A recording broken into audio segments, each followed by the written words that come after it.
Hi, welcome to another episode of the Greener Tech podcast. I'm really chuffed to be hosting this one today as we speak to a multiple award-winning young founder of a company called Rightcharge.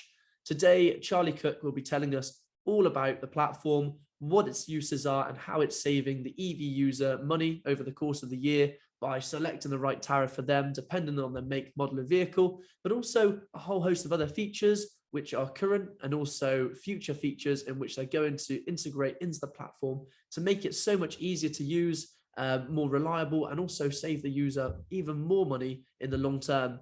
His background comes from working with one of the UK's very own unicorn startups, Octopus Energy, and he even speaks to us a little bit about what he can see over the next 5 years because his past experiences have given him great exposure to what's been happening in the previous few years, which is, as you know, has been a really exciting transition within the EV industry.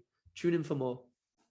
Everything within from EV to micromobility seems like it's intertwined. You've got the infrastructure side of things, and it almost like things are meshed on top of each other. I wanted to almost run it past yourself and see, how you see the intersect between, what you're doing in terms of and increasing the amount of people then using EV. But then, where do you see maybe the micromobility, which is completely on the flip side of getting people sort of into cars, and it's like getting them out of cars. But where do you see the intersect there?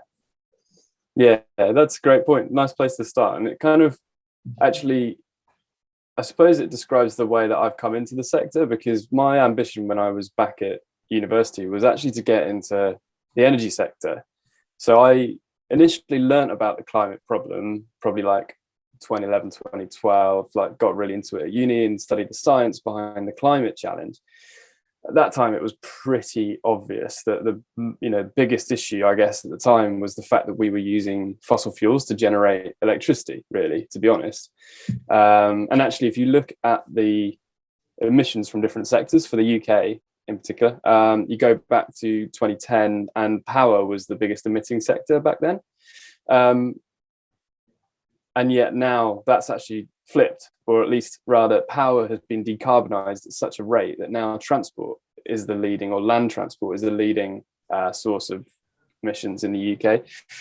And it's so intersected. I came in thinking I wanted to work in wind and solar. I ended up working in EVs, but because we are converting our petrol and diesel cars over to electric, we're now very much creating this kind of connection between the energy grid and the electricity grid, rather, and vehicles that we've never had before. And then I think, to your point, because now like the electrification ambition has gone wider, it's gone to micromobility, you've also now got this intersect between vehicles and micromobility. So I guess like electric bikes, electric scooters. And what I quite like about the business that we're in is that charging threads right the way through all of those different industries or sectors. And what the reason I think I find like this area so exciting is because I'm a real nerd for the electricity grid. Like, that's what I've sort of grown up like learning about, if you like. And the charge point and the way you charge your vehicle is basically like how your car and the grid are connected, and it's that point. It's almost like a node that takes the benefits that we've had from the power sector. So we've flipping over to more wind and solar. Your charge point is a thing that then goes, okay, well, like when should we best charge the car to match that renewable delivery? And make sure that our transport is as clean as possible, as clean as possible too. So you've got a real merge of like those two sectors. And my career, I suppose, spans both, right? So I've come into energy, and then I've to a certain extent gone across to the auto sector. So it's quite an interesting time to see them all coming together.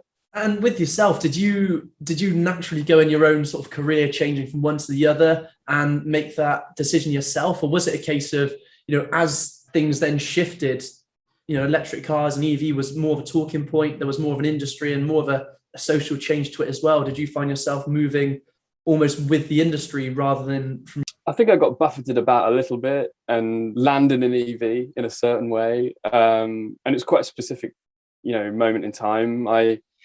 I was at Imperial Business School, and I was interested in the energy sector still. I actually had a job offer to go and work in big floating wind turbine projects off Hawaii and Japan, and big like solar projects down in Mexico with actually a massive oil and gas company that were investing loads.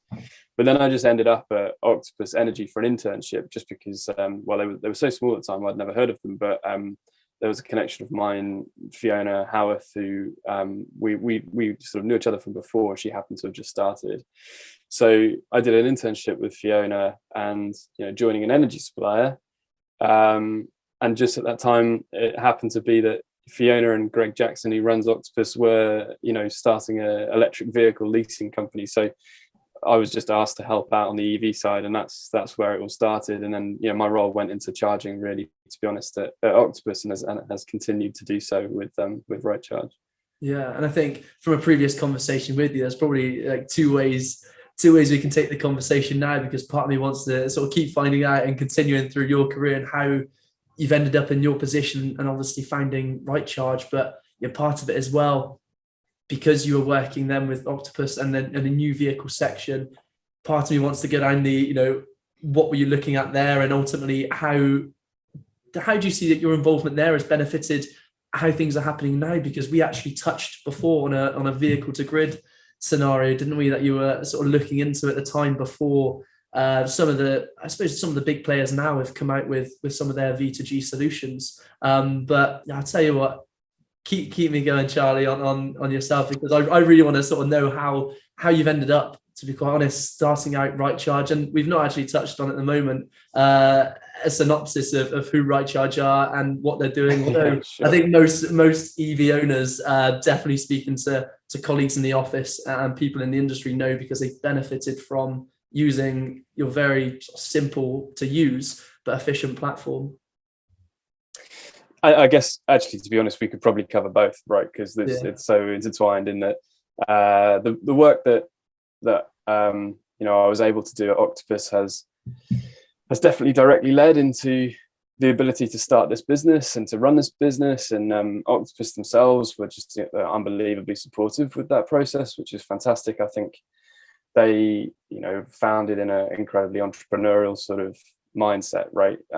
Coming out of Octopus Investments. And so, I guess I was fortunate to be able to take take some of what I'd learned from Octopus and then build it into Rightcharge. And going back to your question about the vehicle to grid projects and the innovation there, shall I give a super quick synopsis on what Rightcharge is? Just I think that'd be a good place to start. That's a good, definitely a good pinholder to have, to know, right, okay, I've introduced Charlie here, but for people that might listen and don't actually know yet who Charlie Cook is and what he's up to, then I think that'd be a great place to start us off. Perfect. So Rightcharge is a business that helps drivers to choose a charge point that's right for their requirements, a home charge point, so a box that gets fitted on the wall, wired into your home's electricity circuit, and we connect every driver with a vetted and monitored installation company, who will then go ahead and take that driver through the process of installation and their sales journey. So from that perspective, Rightcharge is like a marketplace platform. We connect drivers to vetted and monitored installation companies. And that means that we're able to surface pricing from dozens of different installation businesses around the country up to drivers. So they get access to the best prices when it comes to the installation of that product. But it also means that for the automotive partners that we support, so we're the recommended charging partner for Lookers, the second biggest dealership group in the country. We're also supporting smaller dealership groups, supporting leasing companies. And for them, it means that our network approach removes the bottleneck challenges that we often see in this sector. Essentially means that the marketplace platform can scale at the rate that this market is going to scale. And we're going to see huge growth, continuing. I mean, everyone's aware of that in the EV sector. The monthly demand for charge point installs is only going to grow. So So I think we can offer something that's brilliant for the consumer. They get the right charge point, the right price, and great service. And we can also offer a service that means that our automotive partners can rely on us. So that's the first part. And then the second part of the business is about, once you've got that charge point, most of them today can schedule. Every charge point we have available for choice on our site can schedule the charge. And the key thing, if you've got a driveway as an EV driver, the key thing you want to be doing is switching to an energy tariff that actually gives you access to cheaper electricity prices overnight. That's kind of the key, right, that we're trying to get across here is, make sure you've switched your energy tariff to one of these specialist tariffs. And they're often badged as EV friendly tariffs or EV tariffs by the energy supplier. And then schedule your charge for those times, and you'll save hundreds of pounds per year. And you'll actually be charging on cleaner electricity, because more or a higher percentage of the electric generation overnight comes from clean sources like wind and nuclear, because the gas turbines basically are turned up for the peak during the evening and then they're turned down overnight. So to help drivers with that, we have an energy tariff comparison tool, and that works pretty similar way to how your typical comparison tool will work. The key difference though is that, as well as asking about about your home, the tool will also ask about your car. So how many bedrooms do you have? Do you want electricity and gas? Where do you live? Those typical questions. But also, what car do you drive, or cars do you drive? Like, is it a big Tesla Model X or is it a small Nissan Leaf? Because you can do 10,000 miles in a Leaf, it's going to use less electricity than in a Model X. And then you tell us your mileage for each of the vehicles. You tell us a bit about how you expect to be charging that car. Do you think you'll be charging away from home regularly or not? Will you be charging overnight? Will you have some way to schedule?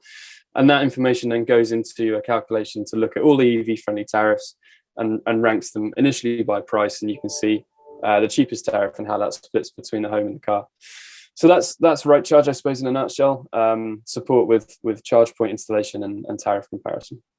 Yeah, nice. I think you definitely right down on the bottleneck side of things, because I've seen, and even in conversations with different industries as well, about it's really bringing things closer to the consumer. If it's easier for them to almost accept, and the problems in which they're going to face are solved for them, i.e. through Rightcharge, straightforward, easy to use platform. And I've actually been on it myself to have a fiddle around and just a toggle, and I've probably annoyed some of your analytics there, because I've said, okay, then what about if I've got this car, and I've put that in just to see very much on the tariff side how things would change, because I think that's really important now, how technology has obviously evolved on both sides of charging and manufacturing, in terms of new cars coming out. Before, we were looking at sort of the early Leaf, which was faulted with issues battery wise and distance wise, but now with obviously Tesla coming through multiple models, but even the everyday car manufacturer OEM is now shifting to say, okay, let's really promote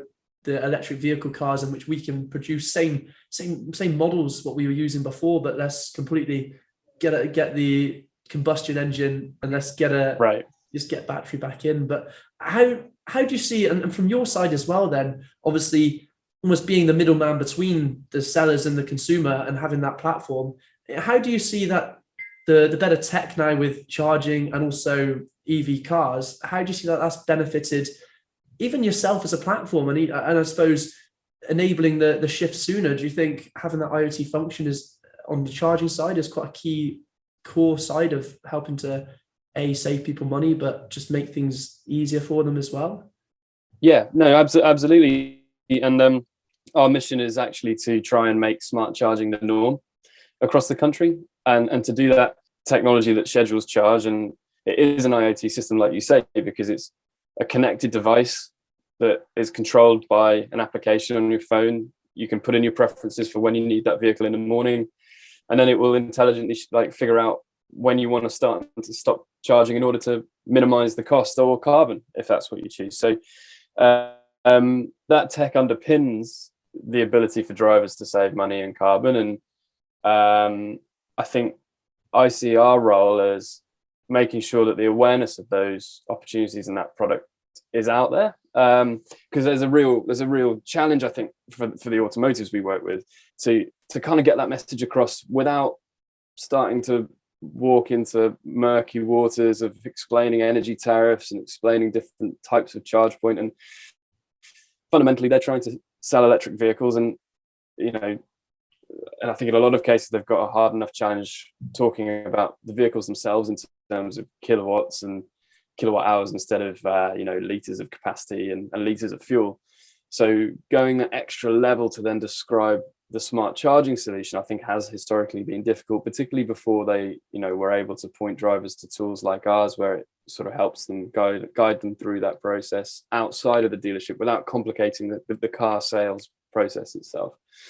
So yeah, to answer your question, I mean, we're fortunate that the technology has accelerated quickly on the charging front, and there are so many options now out there for drivers from a charge point perspective that are smart and will perform that smart charging functionality. Every single charger on our site is capable of that, but I think that's been driven actually in a large part by the fact that the grant, what's now £350 from the government, there's a requirement in order to be eligible for that grant. The charge point has to be smart, and that, I think, has definitely influenced the way that the technology has been developed in the sector. What will be interesting, I think, is when that grant goes, which it won't disappear entirely, but it will be refocused away from homeowners with driveways. Private homeowners with driveways will no longer be able to access that grant in April or after April next year. I think the install has to be done before the end of March, and the grant has to be claimed before the end of April. And so from that moment onwards, then it will just be interesting to see how that affects the economics of all of this, because if we end up in a position where a dumb charge point without that scheduling feature becomes reasonably cheap in comparison to a smart choice, then are we going to have an extra challenge on our hands, maybe to help drivers get to a level of understanding before they make a decision that nudges them over to a smart charger? Because perhaps they just need to understand that actually financially it's better to fork a little bit more out up front for a smart charge point, because then you can save, at the moment it's £150 a year off your energy bill, right? So that we'll have to make sure that message gets across as well. Yeah, and I think that's where your position, very much as a neutral in this, is probably very significant, because people are coming to you just for that neutral overview on who can supply it. And it's no leaning. All of them are approved installers, but there's no leaning to one over another, and it's purely letting the customer decide. But I think definitely once they maybe go through the process and they look at the charges available to them, and it says the pricing, if that does, it's a very if stance, but if it does go back to manufacturers leaning on the dumb chargers because they're so much cheaper to manufacture, I think for yourself, and I think that side of things, showing them that actually, okay, you saved maybe £200 or £300 now, but in 2 years you're going to be on the back foot again, because and I think user features as well, I think that's always a great point. But I know we've touched on it there with some of the current and how you've seen things evolve then from these non-connected chargers to almost every manufacturer pushing towards connected devices and the IoT aspect of it. I think it's a really good transition there into possibly from your background in the grid side of things as well, and also what you really see for the industry, say 5 years from now, because taking us 5 years back, and you were involved then in those sort of early days, all of 5 years ago. But you've seen that transition now, and what can happen in the space of 5 years. What do you see the future of maybe AEV? You've seen the adoption side of things, and I've seen some content on your LinkedIn recently about how many driveways have been converted and how many more potentially. I know you mentioned there's potential of 18 million plus still to go, which is some milestone. But where do you see us in 5 years from now? Cool. Nice. Yeah. Nice question. Quite fun to think about where we're going to be then. So let's hope in 5 years' time, every single driver that comes through to get an EV should hopefully at that point be aware of the fact that the best way to charge is to switch to an EV tariff and schedule with a smart charger. And that's like base level smart charging, if you like. There's a massive amount of benefit comes just from that simple setup, but there's a lot more that can be achieved over and above that for the grid and for drivers, and it can get more intelligent and more exciting. So I think it'd be great if in 5 years we're in a position where we see the flexibility markets that are just sort of starting to become active, I guess. If they become truly deployed, I get, maybe for want of a better word, in 5 years, then that could be really exciting, because that means that all of a sudden drivers can actually start to be rewarded. In addition to saving on their energy bill, they can be rewarded for being available to either turn down or in some occasions turn up their demand, in order to help the electricity grid access this flexibility that, if we can achieve it, will save an enormous amount of cost, because we won't have to literally rip up streets and lay thick copper cables. If we've got an intelligent enough system, that means the local grid is able to go, okay, we've got a street here with 20 vehicles, and then we've got another street down the road with 20 vehicles. We've got a substation that can only achieve a certain delivery of power in any one moment. We just need to make sure that we're sort of like moving around demand overnight, perhaps, just to kind of make sure we're not using more of that substation capacity than necessary at any one time. And not really wanting to use this phrase, it's definitely been adopted by a less positive phenomenon, but it is kind of like flattening the curve, and that's the challenge that the grids are going to have, is like flattening that curve overnight. So that's where smart charging becomes more intelligent, because right now we're talking about, you've got a tariff that maybe starts at midnight, the off-peak period starts at midnight, ends in 4 or 5 in the morning.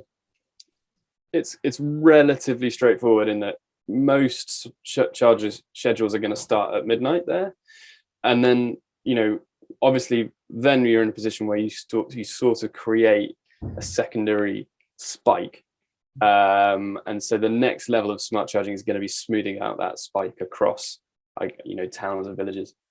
Yeah, I think it'd be a really interesting one, and I think maybe some of the, and probably the main one, to be honest, some of the hindrances there in having this flexible grid is probably policy to some extent. So very much more so either on a governmental or more so on a company and commercial perspective. But what do you see then potentially as the main inhibitors, and what do you see at the moment as the main inhibitors for people going electric? Is it, do you think, cost of actually purchasing the vehicle? Or do you think, now you mentioned the partnership with Lookers, and that must give you some good insight in terms of their vehicle sales and also flexibility around affordability for purchasers and buyers as well. But from a consumer perspective, what do you see now as the main inhibitors? So I was actually talking to a sales manager in a dealership last week, which gave some really interesting insight into how the consumer needs, I think, are changing for EV. And the sales manager said that they'd previously been in a so I was in a dealership in central London, and there's VW Battersea, so Lookers VW Battersea, and in that like London location, he's now seeing customers coming in and saying, I'd like an electric vehicle. I know exactly which one I want. Do you have it in this spec? And what's your price?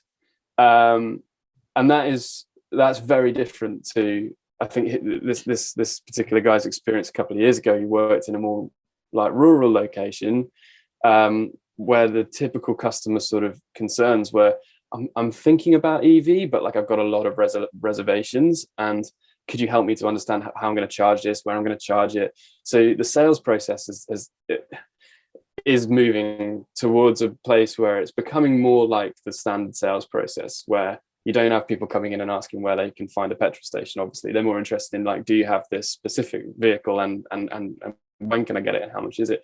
And so the barriers, I think, will move more now just purely into like, can we actually match that demand? And I think this is fairly well it's a fairly well shared opinion right now in the EV sector, that the biggest barrier to growth at the moment is vehicle supply, and that isn't an EV specific problem. That's clearly, that's a full automotive problem, and it comes back to the chip shortage.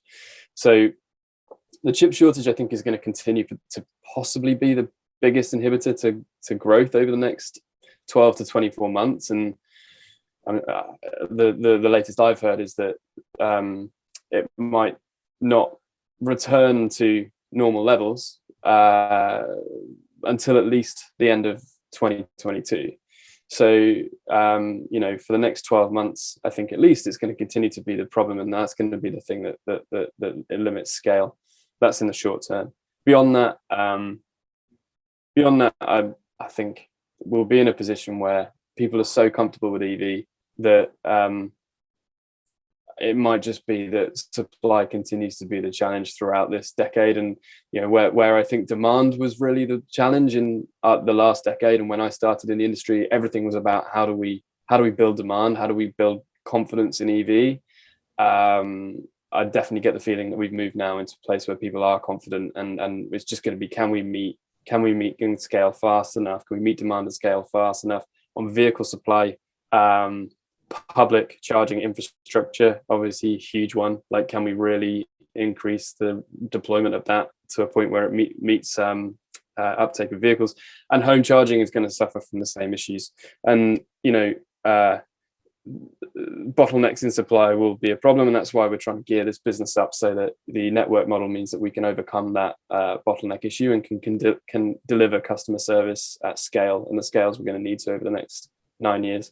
Yeah, and on a public charging side at the moment, do you see the infrastructure in terms of the spread of chargers across the country? I know I'm seeing things on LinkedIn where companies are driving John O'Groats to Land's End in EVs just to prove that it's completely feasible. There's no worries now to be had. But do you see there's enough in terms of spread of EV charge points, but do you see then the actual numbers of them there? And I suppose part of it maybe as the increased uptake comes in, do you think we'll see almost spaces and areas allocated for typical combustion engines will be reduced, and suddenly there's this grow of EV charge points through? I say probably a great one to use is motorway services, because that's where most people, totally. When commuting long distances, are looking to charge up. Yeah, totally. Look, I'm not day-to-day involved in this sector, right? So I'm kind of looking at the sort of slight outsider's perspective. So maybe as a caveat there to my personal perspective on the situation, but I get the sense that the infrastructure has got to improve pretty quickly if it's not going to become a bit of a thorn in the side of EV adoption. It's a combination of, do we have enough locations, enough density of charge points across the country to be able to cater for everyone? But also, I think, particularly at the moment, is that existing infrastructure of good enough quality to be reliable.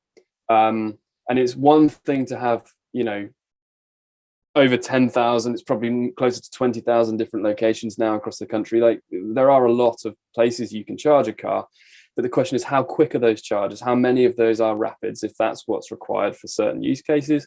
And how reliable are those rapids? Like, how often does someone turn up to these locations and find that they're not working? And from anecdotal evidence that I see quite regularly on the many like Facebook forums that I'm involved in, I don't think that problem has been solved yet. So we've got a bit of a quality issue, I think, with public charging infrastructure that hopefully gets gradually improved or quickly improved over the next few years.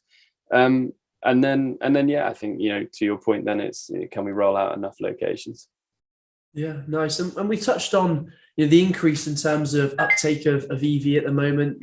Obviously, from your side perspective, and speaking and having conversations around, even you mentioned the salesman in London, and people just knowing what they want now, and having some of the fears already answered for them before they go to a salesman. But for yourself as a company as well, then what do you see?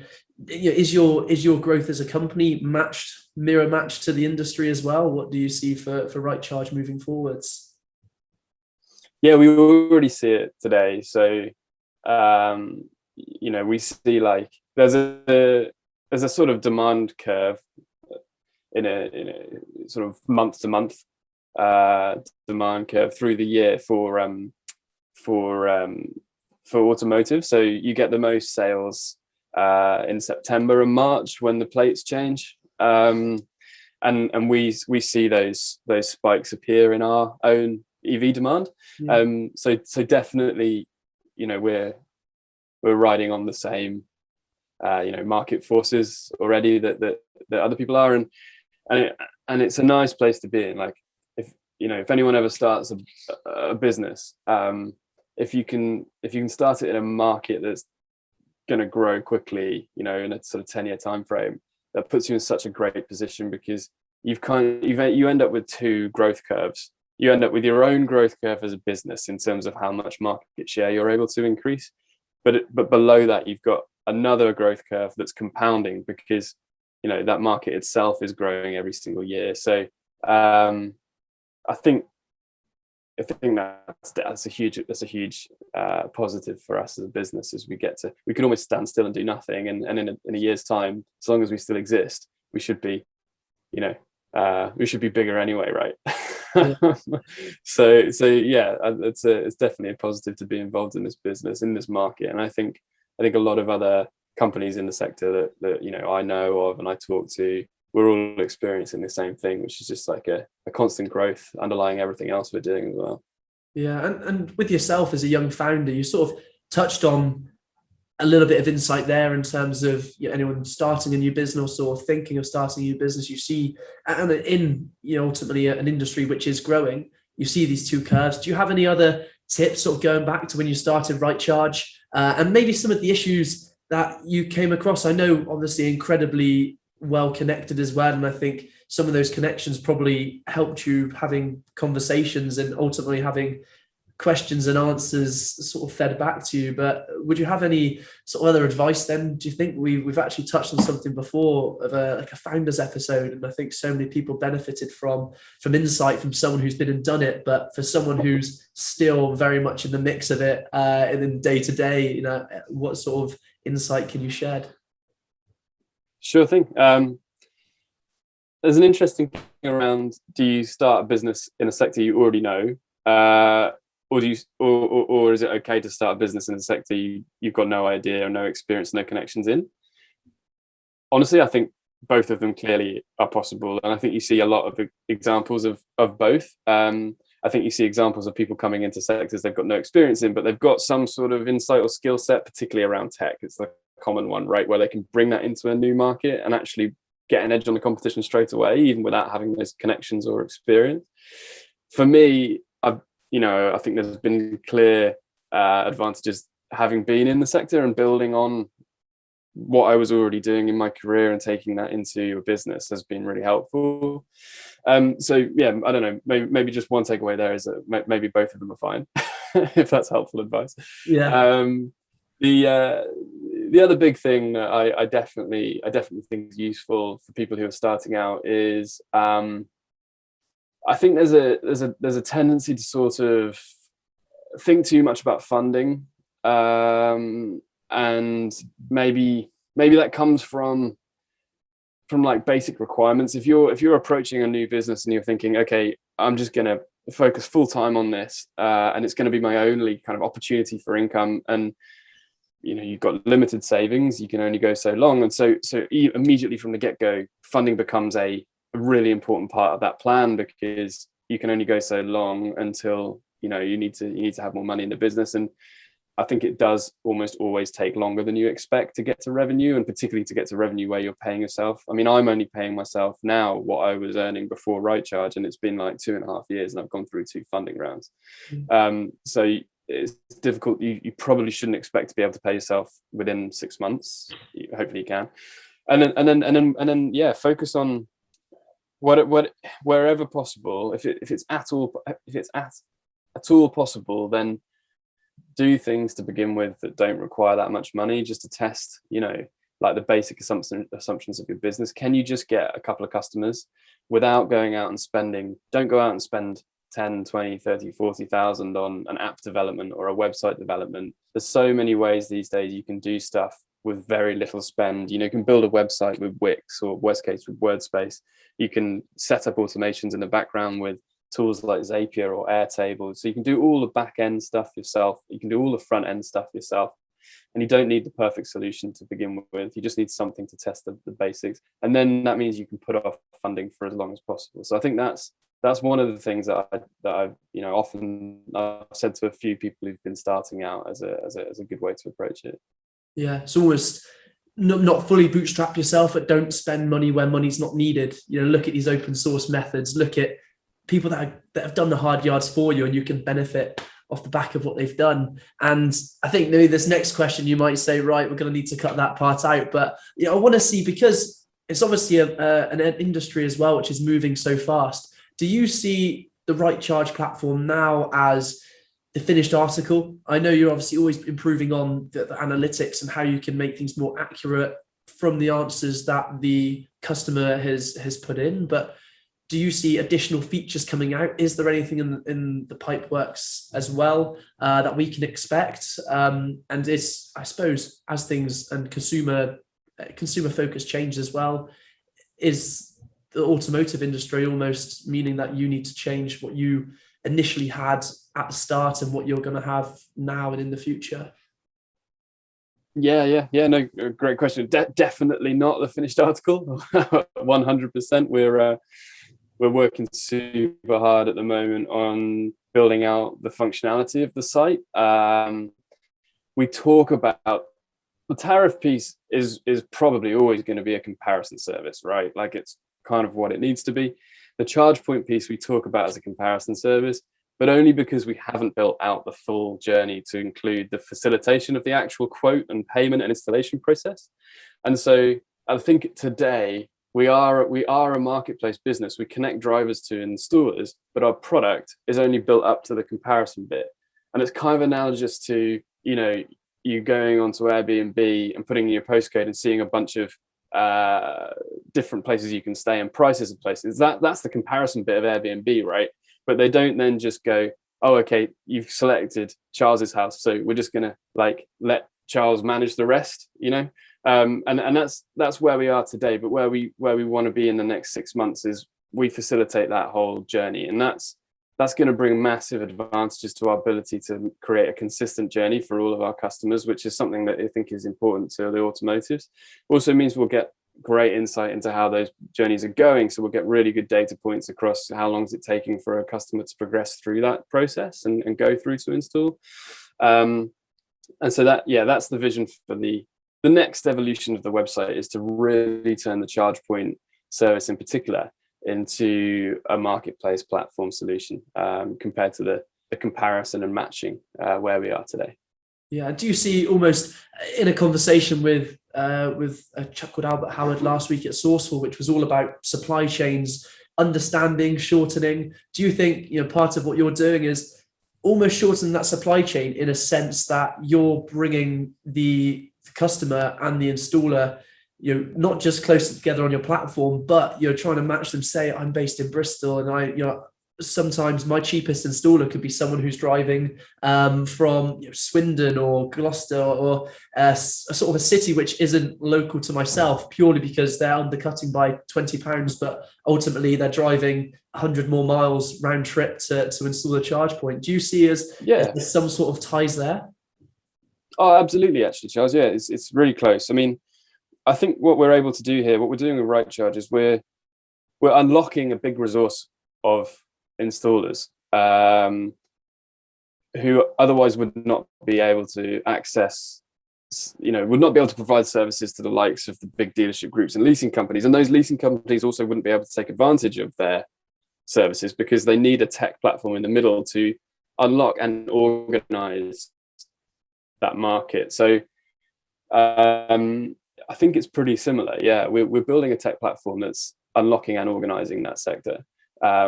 And you're totally right. I mean, what usually really matters to a customer is that they're getting a quick service at a competitive rate. And if that comes from someone who happens to be 3 streets away, that's fantastic. But if it happens to be someone who's 3 towns away or 3 cities away, I don't think it matters to that many people.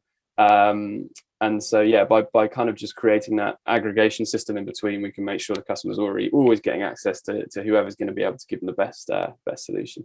Yeah, and I'm really excited on my side to actually see how, like you said, in 6 months' time with the website, how you can sort of tie things close to that consumer, so they, personally can sort of see their journey. You from the outside perspective and a data standpoint as well can understand their journey, see how it's going, and I think that would really help to not only people just sort of having a look on there, but actually almost tie them into saying, no, actually, this is a great option. This is so easy. This is so straightforward. And ultimately just removes that hindrance aspect of having to find people yourself. So I can only imagine the UI and UX work going into making that as sexy as possible, really, from a tech standpoint. Yeah, we had a classic, product design moment on Wednesday in a room for 8 hours with sticky notes all over the room. Diving into some of these customer assumptions and thinking about what we need to test and prototype. And so we're really very much on that journey right now to make sure we build something that's just incredibly easy to use and also delivers what customers really care about. And I think if we can achieve that, then that's what the automotives need as well. They want a solution that works for customers. So obviously that's sort of two birds, one stone if we can be successful there. Yeah, amazing. Charlie, thanks very much for coming on today, telling you first so myself. And it's been a pleasure because, like I said, I've been tinkering away on your website so many times just to see what figures I can change if I had different cars. And I was really intrigued actually how ultimately I thought, well, I'll try different cars to see if it does change. I'll call your bluff. But yeah, lo and behold, everything tailored to my choices came in and actually affected the figures from a tariff standpoint from that comparison perspective. And it was just really awesome to see. And I can see how you mentioned that bottleneck completely removed. So yeah, once again, Charlie, thanks again. Pleasure, Charles. Thanks for having me.